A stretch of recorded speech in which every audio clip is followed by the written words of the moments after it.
Betul ke mengumpat dalam bulan puasa membatalkan puasa? Jawabnya tak betul. Ngumpatlah dari pagi sampai petang pun dah batal puasa. Untung. Tu geng-geng mengumpat boleh dapat jawapan. Okey? Dah batal puasa. Dah pahala tak ada lagi. Pahala punah ranah habis dah.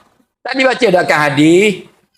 Nampak? Allah tidak berhajat untuk membayar puasanya. Kenapa? Malam yada' qaula zur. Barang siapa masih bercakap haram, Allah tak bayar pahala. Batu ulama kata, cakap haram seperti mengumpat tidak membatalkan puasa menurut jumhur ulama, tetapi batal pahala. Faham atau tidak?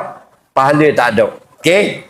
Bila pahala tak ada, samalah macam kerja, gaji tak ada. Sebulan kerja benar. Hari Jumaat je dak mari. Pergi nak ambil gaji dah boleh kepen biru ke? Lagi apa? Ada bos tak mau bayar gaji. Jadi kalau mengumpat tak batal puasa, batal pahala, hilang habis. Jadi lagu mana? Tinggalkanlah mengumpat. Okey? Dan puasa tu sendiri latihan kita untuk jadi orang yang baik, antara orang yang baik, orang yang jaga mulut dia. Soal